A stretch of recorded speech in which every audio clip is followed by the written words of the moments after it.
Hello, my name is Rebecca Fetter, and I am thrilled to be speaking with you today in partnership with Women Unlimited.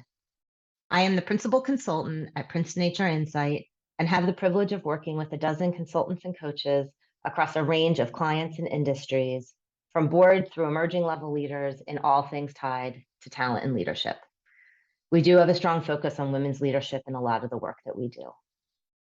I wanted to spend a minute talking about not only doing good work, but being intentional about where you want to go and bringing people along with you. A strong network can be a real differentiator in one's career. Let's start by reflecting on where you want to be in the next, say, 5 to 8 years. That will give you an opportunity to look for roles that can help get you closer to that goal. It is okay to change as you gain experience and revise your goals. But the important thing is that you're building a network along the way that will help open new doors for you, no matter which path you take. So how do you build that network? A lot of times, people in general, women in particular, look down and in and focus on their own work and their own team.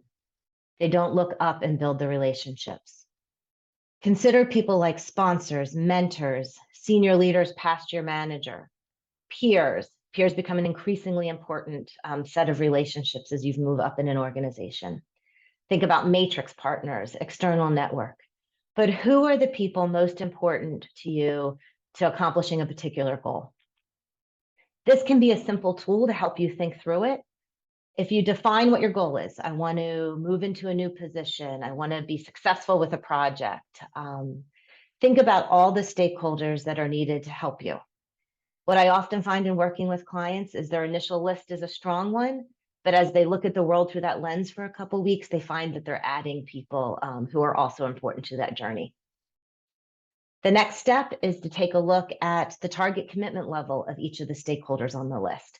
Not everyone is going to be as directly tied to your success.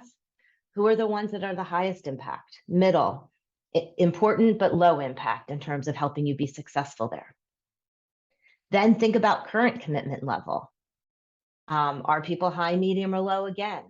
Somebody may be low because they don't know you exist or the work that you're trying to get off the ground exists. Sometimes it's past relationships that you need to go mend for whatever reasons. It's just not on their radar and one of their priorities.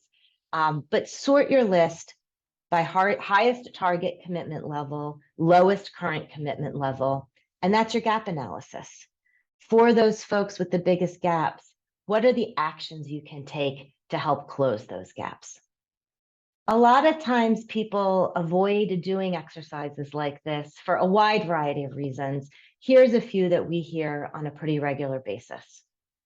Folks will say that their work speaks for themselves. I would argue that getting practice telling your story and owning your wins and generating that excitement will help keep a spotlight on the good work that you're doing. People say they don't have time for a wide variety of reasons, including often family commitments. What we find is that men make networking a part of their job. Women see it as something to do in addition to their deliverables. I'd encourage you to find time during the core work hours each week, especially at least each month, to make sure you're taking time to do this as a part of your core job. People say they have no idea how to, or it just doesn't feel authentic.